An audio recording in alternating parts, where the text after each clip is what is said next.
Brucey here with an episode of Chordplay, and this is the Chords of Judas Priest. And it was around this time last year when I put together the 3-for-All episode, for Glenn Tipton and K.K. Downing. And I thought this year we could flip it to a Chordplay episode and look at some of their chords and rhythm work. And Judas Priest, they're essential. They're legends of metal and hard rock.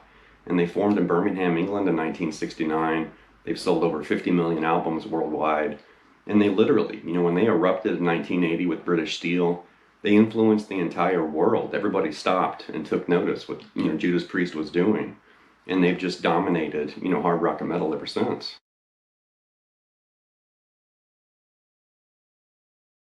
The Priest was actually on tour earlier this year, and I didn't get to see him, but I did have some friends that saw him, about a dozen or so.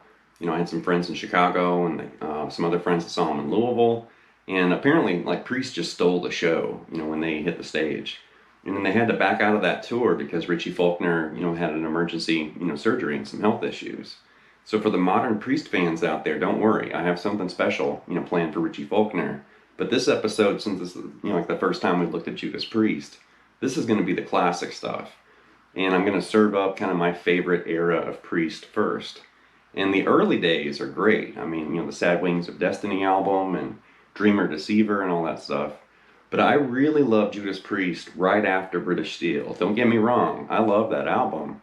But that 3-album window right after British Steel leading up to Turbo, that's my favorite era. And the music in this lesson is going to come from those 3 albums.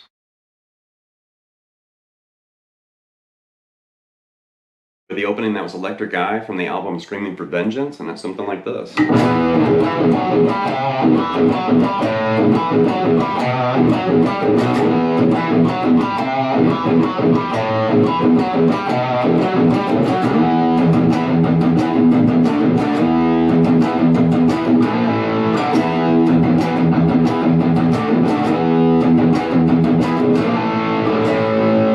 So it's basically kind of implied. There's a lot of implied chords in this lesson, by the way.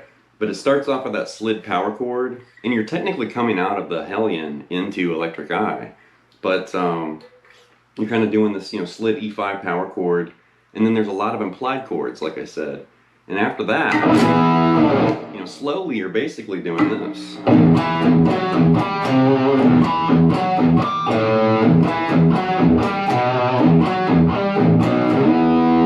Time.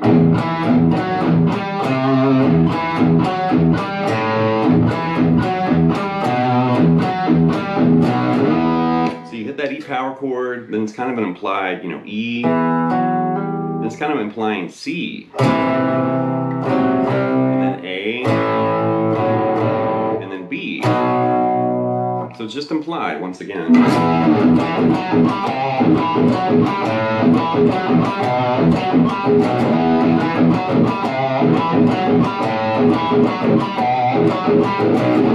During that part, there are these slight pinch harmonics, and he's basically hitting them on the F sharp and G note there on the D string as that riff kind of unfolds. And the magic location, as far as where you want to pick to kind of get the right pitch, it's right in the middle. Like say if you have 2 pickups here, like a bridge and neck, pickup, it's in the middle of the 2 pickups, and then just a little bit closer to the bridge, like somewhere right around right there, like this. And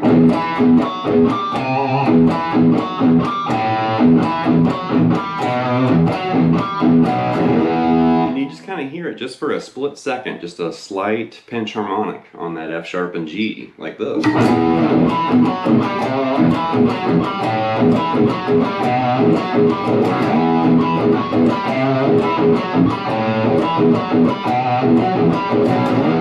And then right there you hear this kind of, power chord riff like this. Here you're just banging on that E5 and then eventually hit that D5 and move back to E.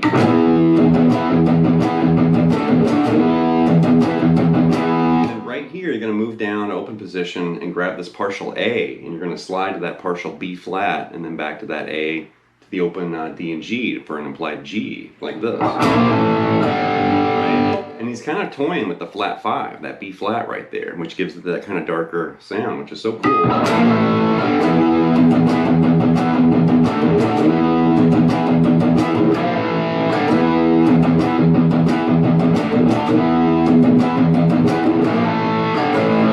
Right there, it moves into the the verse, but that kind of ends on that A, moving into the vocal part.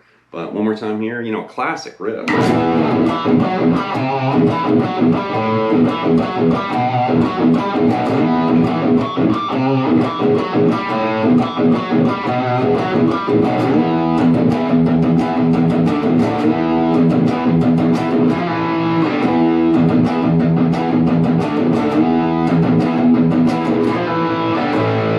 Next up is Some Heads Are Gonna Roll, which is from the Defenders of the Faith album, and it's something like this.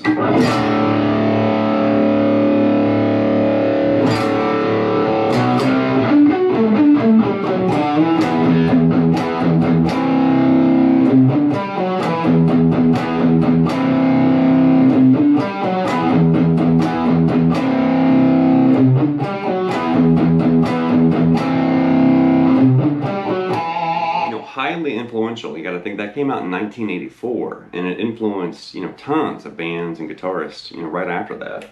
But you got that massive stacked D5 down here in open position. You're really just playing the open 4 strings, a D5 with that open A too. But it has that massive kind of roaring, ringing sound like that. Just let it ring, and then hit it again. After you strum it the second time, just move from B5 to C5 right there. And that's all one guitar. And then the other guitarist, which I'm not sure, I think that might be Glenn, and then KK, if it is the right order. I'm not sure which one played which. But there's like this implied kind of a sequenced D major arpeggio right here. And it's heavily palm muted too, like this. So one more time, a little slower. You can see we're just kind of making our way down this. But you're also moving down, grabbing that G and that F sharp right there too. But you're doing it this way. And it is kind of weird because you're going from the G to the B string and then hopping all the way over to the D string. So you got to do some really clever like finger rolling right there to get through that arpeggio. And then you're hearing this crushing, power chord riff right here.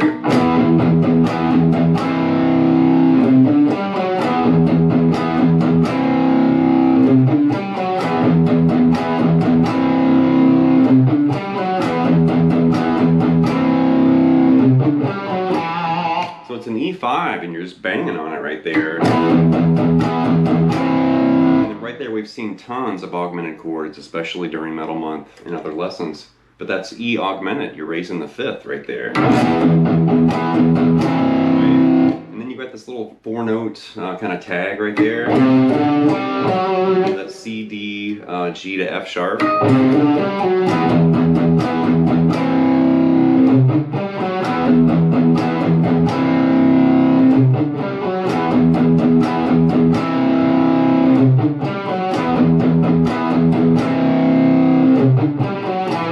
Next up is the Sentinel, which is also from Defenders of the Faith, and it's something like this.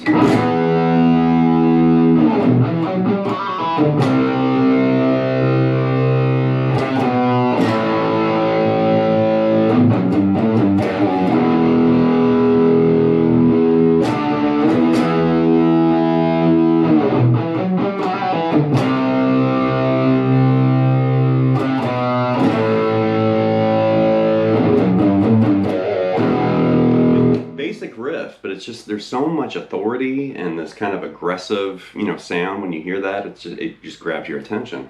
So once again, E5 power chord, and let it ring, and then you just kind of lazily slide it off like this. And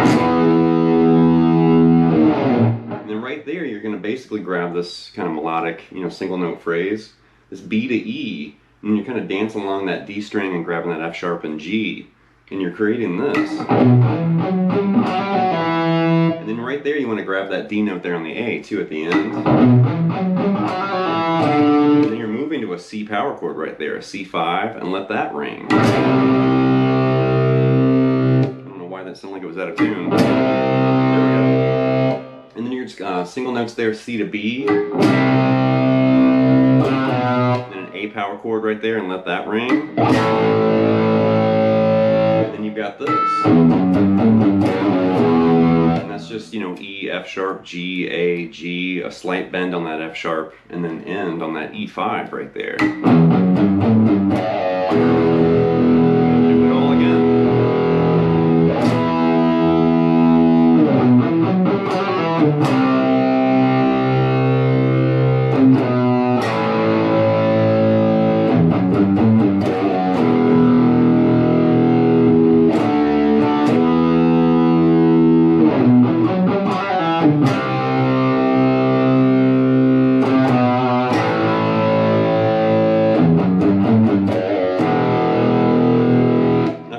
Before the repeat, it does go back to that D5, but that's a classic song and a classic riff.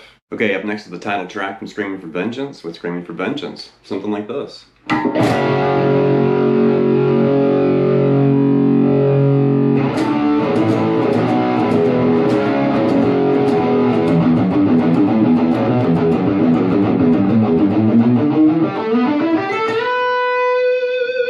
more time.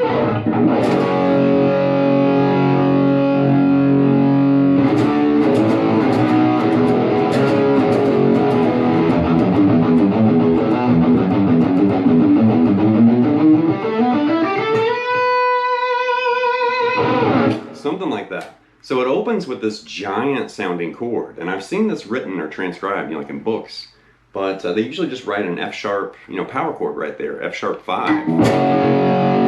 But I'm hearing more than just that. I'm also hearing the C sharp way up there. So I don't know if Glenn and KK kind of split a chord, and one was doing this and the other was doing this, but I'm hearing that. They have that kind of razor blade kind of guitar tone too, so it's got this, you know, kind of gritty texture, but I'm hearing those pitches in there. And it's just got that ginormous, you know, sound, that massive kind of power chord sound, but that's just a huge F sharp 5 right there, because you're literally playing F sharp, C sharp, F sharp, C sharp right there. So you're just stacking, you know, the two notes of that F sharp power chord like that. You're doubling those two notes. You hear Rob just totally hit this high, you know, pitched note, and then the guitar and the drums and the bass start kicking this.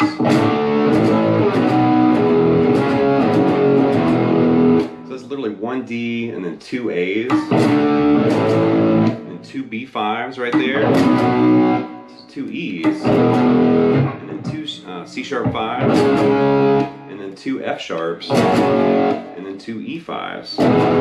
So it's chaotic with all those power chords. And then you hear this riff, which is crazy. It's just chaos. Like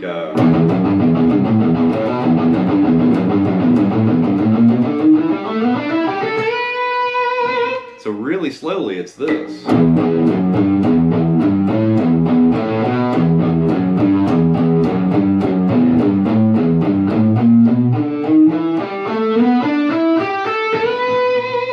It's like this hybrid scale from hell kind of riff, and it's almost like a thrash kind of thing at the start, like this, and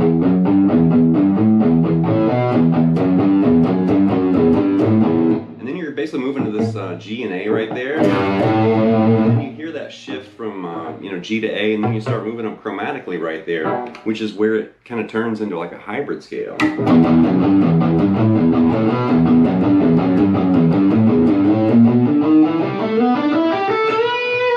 So it's kind of hybrid and then kind of drifting back into like E minor pentatonic, kind of. So really slow, one more time right here.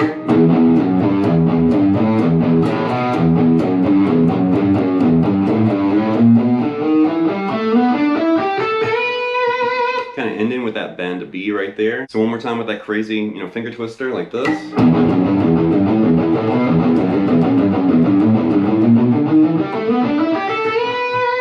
And then the whole riff one more time like this.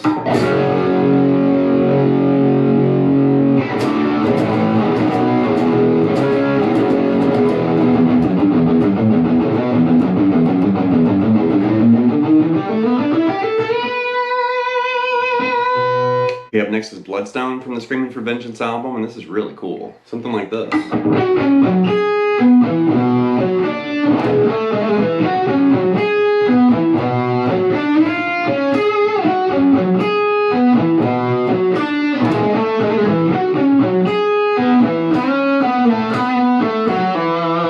So we're basically flirting with F-sharp harmonic minor, or at least it's implied, at different times during this riff. And there's a progression happening, with this opening kind of arpeggiated idea. It has a very melodic sound, but there is a chord progression, hiding at the source. So we're kind of doing like F-sharp minor, and then E major. And you're going to hear that B minor, back to E major. And then it does it again, and you have F-sharp minor, E major, B minor, and then C-sharp major. And there's where that harmonic minor, twist came in right there. That's the, it's a major 5 chord, but we're in F-sharp minor. Think of Bach and classical music, Malmsteen and all that stuff, and you can definitely hear, that major 5 chord, is leading you back to F-sharp minor, right? But you're doing it like this.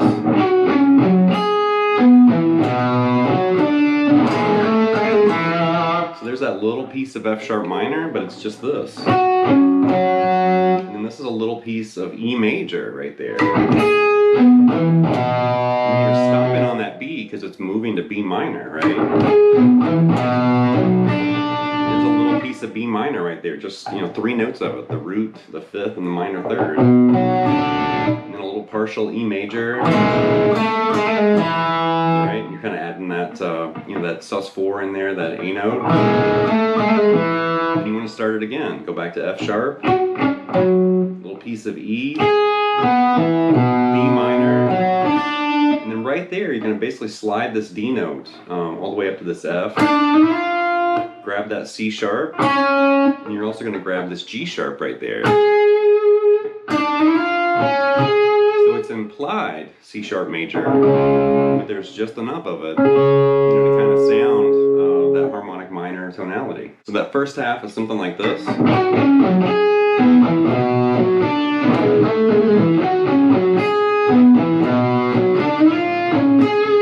You want to start it again, and the ending is just slightly different. Let's start it all over and go back to that F sharp.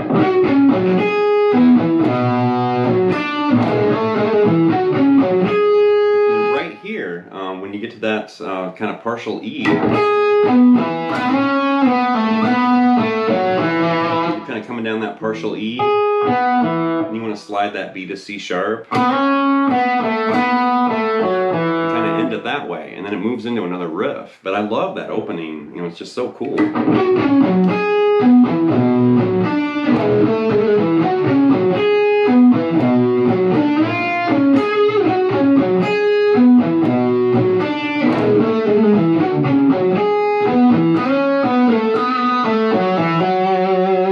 Last example here is Heading Out to the Highway from the Point of Entry album, and this is one of my favorite Priest songs. It's a classic. It's pretty basic, but it's definitely, just a timeless riff like this. Right?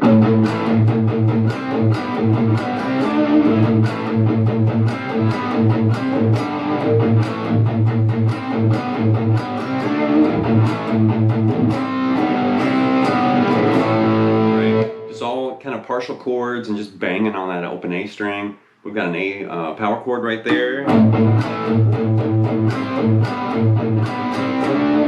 Right there, you could think of that actually as a part of A minor 7 with that G and that C note right there after that A power chord. And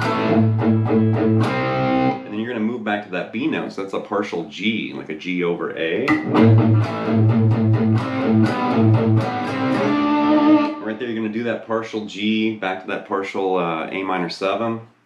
And then move it up a whole step right there, and that's basically a D over A right there. You could also think of that as an A sus4 if you wanted to, that A and D note, played against A. And I try to do that, in these episodes, kind of giving you some options as far as naming these chords, because you technically could call that, several different things.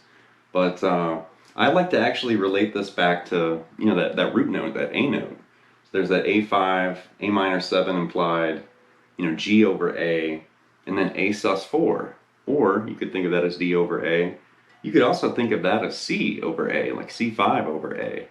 So it just depends on how you want to look at this. I mean, you can make it very complicated, or you can make it real simple too. A5, C over A, G over A, D over A, or A5, A minor 7, G over A sus4. So you kind of basically, walked up, you did that G over A minor 7 to A sus4 right there.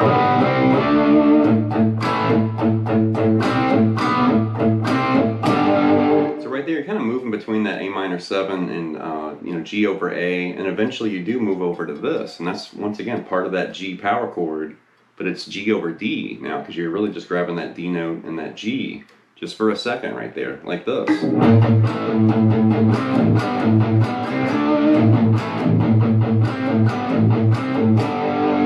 little bit of vibrato, just a little bit, and then go back to that first riff again.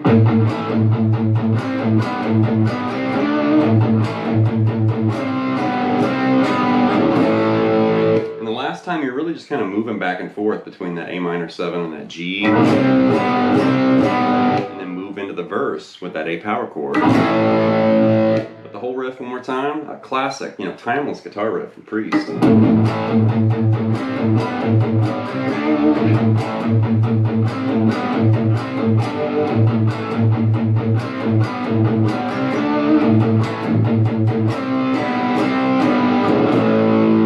That's going to wrap this episode of Chordplay with the Chords of Judas Priest, and this episode was long overdue, and they've been on my list pretty much since I started this channel. We are approaching 3 years now, but 2 years and 10 months, or however you want to look at it.